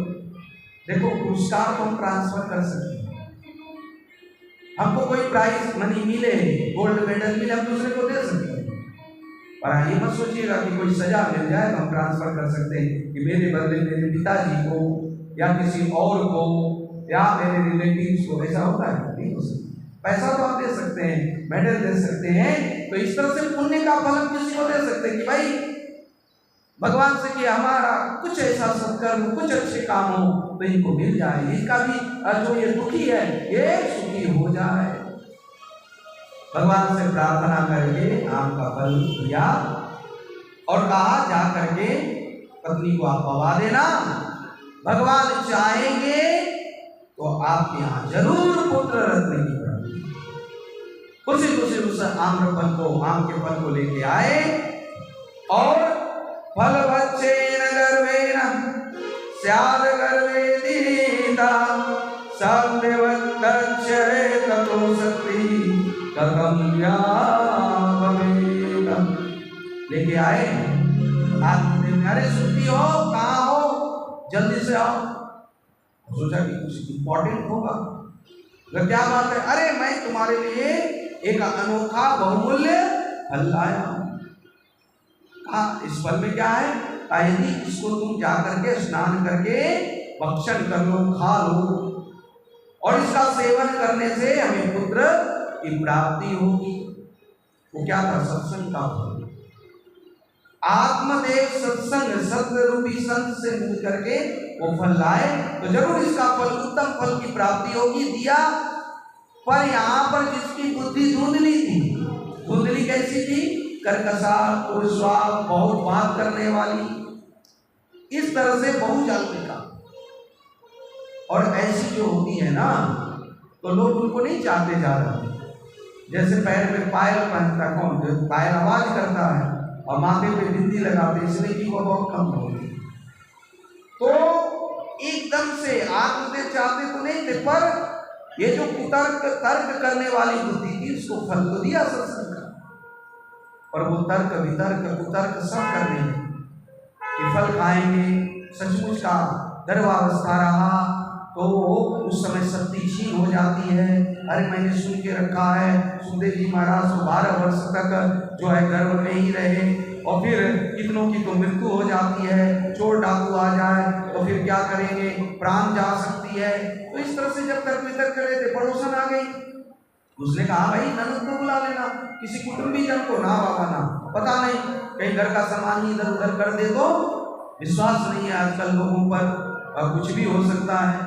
क्या करे, कोई तो अपना हिसाब से क्या नहीं दे सकते।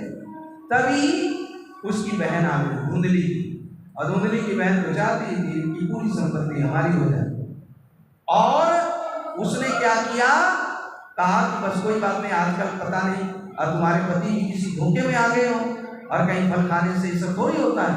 तुम एक काम करो, थोड़ा नाटक कर लो, और मैं गर्भवती हूँ, मैं अपना बच्चा तुमको दे दूँगी, मेरे पति को कुछ धन दे देना, और मामला जितना भी है सब सेटल हो जाएगा।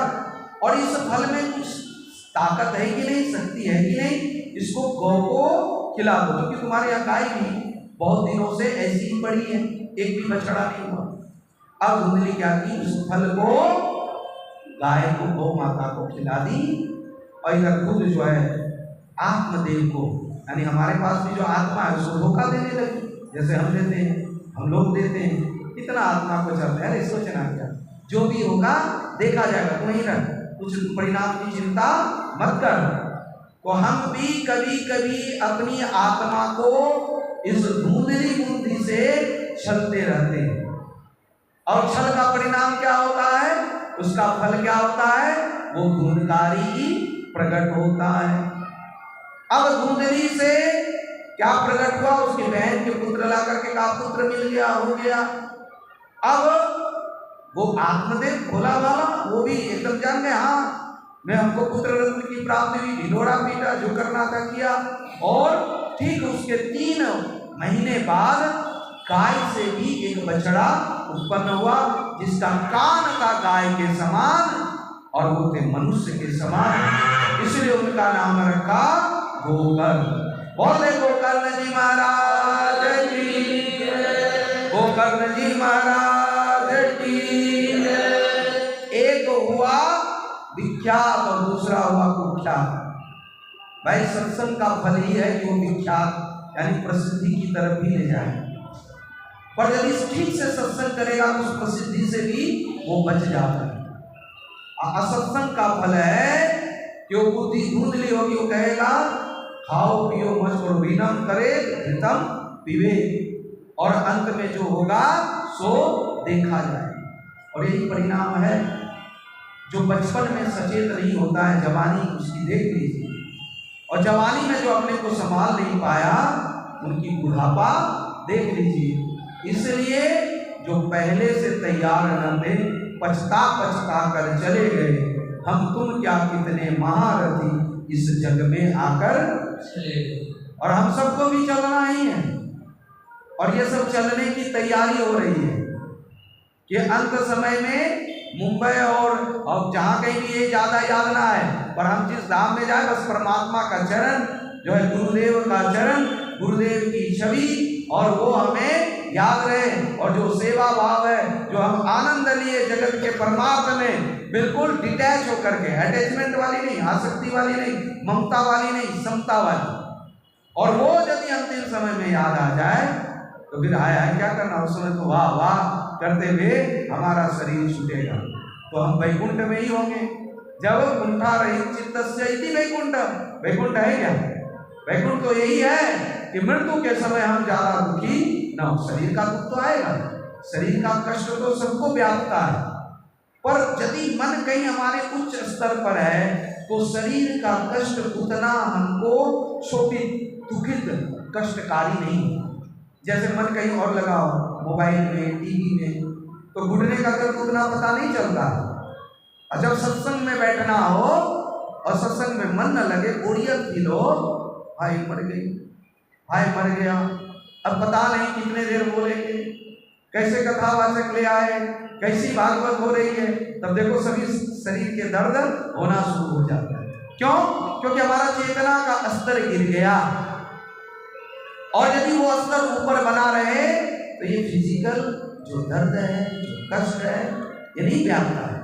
इसीलिए तो हम ध्यान की अवस्था को प्राप्त करना चाहते हैं कि आत्मा परमात्मा से मिला रहे, और ये जो देहाभिमान है मेरा छूटता रहे, ये जो देहाभिमान है मेरा गलता रहे, मैं मेरापन ये जो है मेरा समाप्त होता रहे, और फिर तो शांति ही शांति है। अशांति है कहाँ? जहाँ मैं मेरे में आ जाते हैं, जहाँ समता छोड़ के ममता में आ जाते हैं। बस यही जानिए, अमित जी नाम है ना आपके पुत्र का, अब अमित मेरा पुत्र नहीं, बस यही जानिए भगवान के नाते भगवान ने दया कर दी, कृपा नहीं दया कर दी तो अमित जी हैं तो हैं, आपको अपना कर्तव्य निभाए, बाद बाकी वो जाने, उनका काम जाने। प्रभु के नाते सेवा करना, अब कुछ न चाहना, यही तो समर्पण है। जैसे अनुजी कहते किसी के वंश की ये ऐसा हो या एक पैसा नहीं ले, आप कहिएगा बस हो जाएगी। और यदि बदले में कहे नहीं, वहां यदि 5 लाख का खर्च हो तो 50,000 इधर भी आपको ट्रस्ट में जमा करना पड़ेगा, नहीं तो ट्रस्ट चलेगी कैसे? तो फिर तो वो तो सेवा नहीं हुआ। बदले में यदि हम ले लिए तो फिर तो व्यापार हो गया, और पैसे लेके कोई कार्य करना तो नौकरी हो गई, और नौकरी माने नौकर, और नौकर का कभी सुख नहीं मिल सकता, वो तो पराधीनता को स्वीकार करके रहता है। इसलिए भाई उसकी मर्जी, यदि उनको 5 लाख बचा तो 1 लाख ट्रस्ट में दे, कहीं दान पेटी में दे तो अच्छी बात है, और नहीं दिया तो वो जाने, उसका काम जाने। और यदि कोई ना दे, यदि सेवा बंद हो जाए तो हो जाए, देगा तो ठीक है चलेगी, नहीं दे तो आगे देखा जाएगा। और भगवान दे तो चलाना चाहिए, लगाना चाहिए। मांगू नहीं मर जाऊं अपने हित के काज, और परमारथ के कारण मोहे ना आवे लाज। बीएचयू बनारस हिंदू यूनिवर्सिटी मौलवी जी ने जब कलकत्ता गए थे, सेठ जी से यही बात कहे थे कि हम अपने हित के लिए, ये जो भी है सब तो ये जो परोपकार है, सर्वजन हिताय सर्वजन सुखाय की भावना से कार्य आएगी। तो कहने का तात्पर्य है कि सदा शांति कहाँ रहती है? समता में, ममता में शांति नहीं है माता जी। शांति कहाँ है? समता में। प्रभु के नाते हमें नाते रिश्तेदार मिले, हमारा जो भाई बन करके जो कर्तव्य कर दिए, पुत्र बन करके जो हमारा फर्ज है वो कर दिए, और इसी तरह से पिता बन करके जो कर्तव्य है निभा दिए। बाद बाकी यहाँ वो अपने कौन है, वो अपने तो गुरु जी हैं, और गुरु के नाते प्रभु जी हैं, और दूजा यहाँ कोई नहीं है। सदा शांति रहती है समता के पीछे, समता न आती विषमता के पीछे, विषमता करती ममता के पीछे, विषमता करके ममता कीजिए, ममता बढ़ाना मामूला है, ममता बढ़ाना मामूला है। सभी संत गुरुजन जो समझा रहे हैं, सभी संत गुरुजन समझा रहे हैं, चर्चा पुराना मामूलता है, चर्चा मामूलता है। बड़े भाग्य से ऐसा अवसर मिला है, बड़े भाग से ऐसा अवसर मिला है, निरर्थक बिताना मामूलता है, निरर्थक बिताना मामूलता है। बात तो समझ में आई नहीं। भजन तो गाते रहे तो उसका आनंद तो आएगा, और आनंद लेंगे। अभी भजन मंडली आएगी तो भजन भी गाएंगे। कहने का तात्पर्य है शांति समता में है, और समता जब तक ममता है तब तक नहीं आ सकती। इसलिए ममता हटाओ, शांति लाओ। अब बंगाल वाली ममता नहीं कर रही है, ऐसा मत समझिए। अभी बंगाल में ऐसे बोल दिए तो वहां लोग वही समझ लिए। ममता यानी अपने जीवन से ममता हटेगी तभी समता आएगी, और समता में शांति रहती है। तो इस प्रकार से शांति समता में है, ममता में है नहीं। ममता को हम भले प्रेम का नाम ले लो, प्रेम नहीं प्यार होता, वो कामना युक्त है। और जहाँ प्रेम होता है वहाँ ममता नहीं रहता, वहाँ समता रहती है। वहाँ तो मुझ में राम तुझ में राम, सब में राम समाया है, हर लोग सबसे प्रेम जगत में कोई नहीं बढ़ाया। ये सब अब इस प्रकार अब एक विख्यात हुआ तो गोकर्ण जी महाराज को समता वाला जीवन जीने लगे। बिल्कुल जो भी भगवान के प्रसाद मिल जाता दिनचर्या वो अपना जी रहे थे। पर इधर धुंधकारी इतना कुख्यात हुआ कि वह अपनी माँ को ही सताने लगा। अब माँ कहता था हमारे पास कहाँ पैसा है, जो भी है वो तो पिताजी के पास है, तिजोरी की चाबी उनके पास है, मेरे बात कहाँ सुनते हो, वो तो अपनी मन की ही करते हैं, उन्हीं के पास। अब धुंधकारी अपने पिता को ही कष्ट देने लगा, पैसा दो नहीं तो ठीक नहीं होगा। अम्मा थोड़ी मौन रहे, चलो पिताजी से झगड़ा करता करने दो। अब क्या हुआ, पिता बड़ा दुखी रहने लगा, बड़ा कष्ट, कहाँ जाऊं क्या। अरे इससे अच्छा तो जब नहीं था ये तो किसी तरह से भगवान का भजन करके गुजर बसर हो जाता। अब तो ये हमको भजन भी नहीं करने देता, हमें संतों की संगति में भी नहीं रहने देता, और कहता स्वामी जी से मिलके क्या करोगे, कभी कभी मिलने जाना चाहिए। अब मैं क्या करूं। तभी गोकर्ण जी महाराज आते हैं और अपने पिताजी से कहते हैं, पिताजी क्या इतना सोच रहे, क्यों दुखी, ये संसार क्या है, असार खलु संसार, संसार में सार हो रही, और आप संसार में रस खोज रहे हैं, सुख खोज रहे हैं, ये तो दुख खा रहे हैं, सुख तो मिलेगा। संसार असार खलु संसारा दुख रूपी विमोह का सुखद कस्यम धनम कस्यम स्नेहदा सरस्वती। और यहाँ पिताजी सुख कहाँ किसी को है? कोई तन दुखी, कोई मन दुखी, कोई धन बिन रहत उदास, थोड़ा थोड़ा सब दुखी असुखी।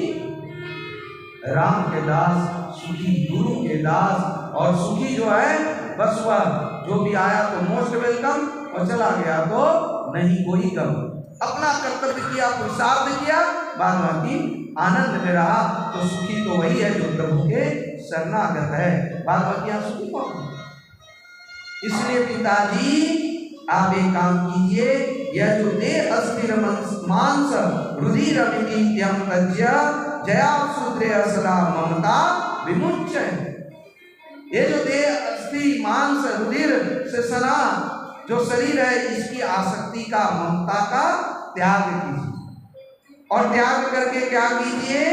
तो आप अन्यन्यस्य दोष गुण चिंतन मामसु मुक्त्वा सेवा भजस्व निरंतरो विवत्वम। अन्यन्यस्य दोष गुण चिंतय विमुक्तय। दूसरे का जो गुण है उसका भी आप चिंतन करना छोड़ दीजिए। दूसरा अच्छा है अपने लिए, बहुत अच्छा है, बहुत सेवा कर अपने लिए, और दूसरा बुरा भी है तो अपने लिए, उससे हमको क्या लेना है? अपने गुण और दोष का चिंतन करना है। दोष है, दोष का त्याग करेंगे, ठाकुर जी को चढ़ा देंगे, वो भी आप ही का, आप ले लो, ये नहीं चाहिए।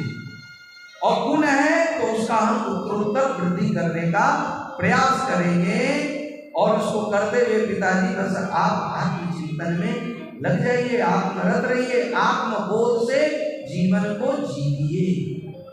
आत्मबोध क्या है? नहीं क्या लेके आए, क्या लेके जाए, जो मिलेगा सब छूट ही जाएगा या छीन जाएगा। और ये आत्मा परमात्मा का ही है, तो इतना हाय हाय क्या करना, यही तो आत्मबोध है। देखिए संसारिक सफलता क्या है? भूमि भवन ये सब मिल जाना, पद प्रतिष्ठा, ये संसारिक सफलता है। और आध्यात्मिक सफलता क्या है कि प्रारब्ध पहले रचा पीछे रचा शरीर, अब तुलसी चिंता क्यों करे भजले श्री रघुवीर। अब इसका मतलब नहीं है कि हम सब कुछ छोड़ दें, अजगर करे ना चादरी की वाली बात पकड़ करके। चिंतन करना है पर चिंता नहीं करना है। प्लानिंग तो जीवन कैसे जीना है, आराम से प्लानिंग करेंगे, बीज बोएंगे, अब फसल हो तो अच्छी बात है, पर अपना जो कर्तव्य कर्म है वो करना है। बाद बाकी जैसी फसल हो, जैसा फल हो, उसमें आनंद ही आनंद मनाना। ये बात गोकर्ण जी की आत्मदेव को खूब अच्छी लगी, और वह अपने दोषों का त्याग करते हुए गुणों का उत्तरोत्तर वृद्धि हो, यह भाव से पुनः तुंगभद्रा नदी के तट पर आ गए। जब वहां पर आए तो आ करके जैसे बैठे ही थे कि सबकी भी नजर पड़ गई, तो कहा अब क्यों आए हो? कहा कि अब बेटा है इसलिए आ गए, पहले बेटा नहीं था इसलिए नहीं आए। बात भी सही है। कहते हैं कि पुत्र कुपुत्र तो का धन संचय, अपुत्र सुपुत्र तो का धन संचय। भाई बेटा यदि लायक है कमा लेगा, बना लेगा धन, और यदि नालायक है तो आप जितना भी जमा करके रखें वो तो कभी ना कभी गलत जगह चला ही जाएगा। तो इसलिए क्या उतना सम्मान, बस उसको सदुपयोग, एक जो भागवत कथा के माध्यम से हो, कभी राम कथा के माध्यम से हो, कभी गुरु के चर्चा के माध्यम से हो, कभी गुरु धाम जा करके हो, बल्कि कुछ बने न बने पर ये बुद्धि कहीं बिगड़ न जाए। क्योंकि ये यदि दशा हमारी बिगड़ गई, दिशा यदि गलत हो गया तो हमारी दिशा गलत होने से दशा भी गलत हो जाएगी। इसलिए दिशा नहीं बिगड़नी चाहिए, क्योंकि हमेशा हमको चौराहा मिलेगा, हमेशा हमको ये किधर जाए ना जाए, ये हमेशा 2 रास्ते 3 रास्ते 4 रास्ते ये सर्कल मिलते ही जाएंगे, पर हमारी दिशा, हमारा लक्ष्य, हमारा गोल, हमारा एम जीवन का क्या है। और ज्यादातर हमारे जीवन का लक्ष्य पता ही नहीं, और यदि किन्हीं का धन है तो धन करते करते निधन हो जा रहे हैं, कितने चले जा रहे हैं, धन तो वहीं का वहीं रह जा रहा है। और जो सदुपयोग कर लिया धन का, धन को छोड़ना किसी संत ने नहीं कहा। संत ने क्या कहा? धन का जो मद है उसका त्याग करें। मद मतलब अहंकार, मद मतलब अटैचमेंट, धन का जो अभिमान है उसका त्याग करें।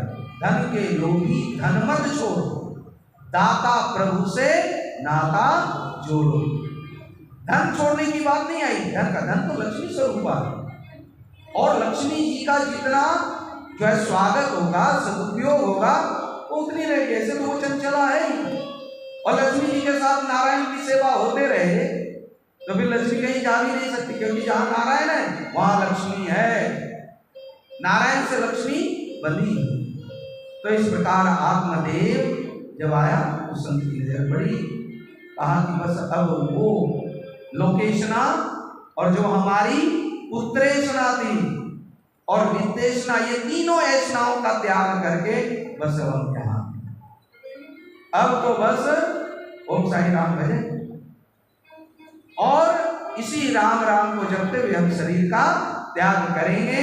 और इस प्रकार संत भी करुणा करके उनको दशम स्कंद का भागवत का वो पाठ वो याद करवा दी। बस आप इसी का जपते रहो, इसी का ध्यान करते रहो। संत चक्र गदा पद्म लिए हैं, उनका ध्यान, उनके स्वरूप का ध्यान करते रहो। जैसे अब कोई गुरु महाराज का ध्यान करते हैं, कैसे करते हैं? ध्यान मूलम गुरुर मूर्ति, अपूजा मूलम गुरुर पदम, अमंत्र मूलम गुरुर वाक्यम।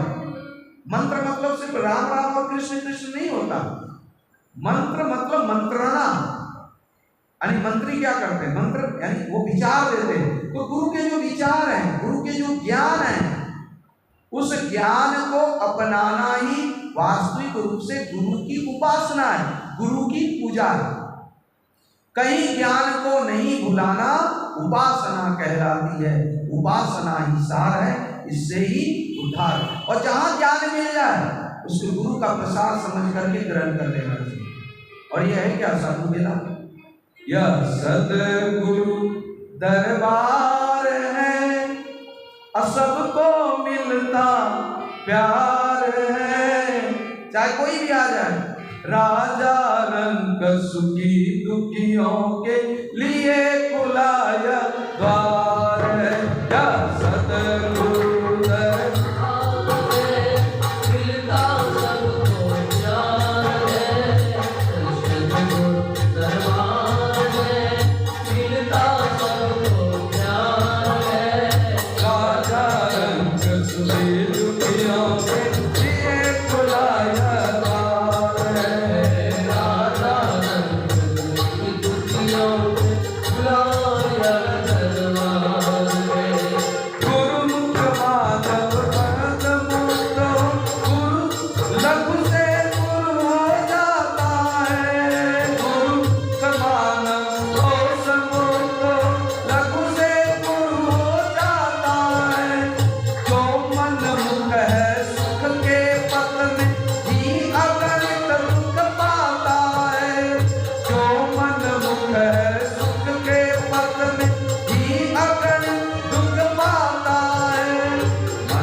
मंगल हरि मंगल की जय। जय जय श्री राधे श्याम।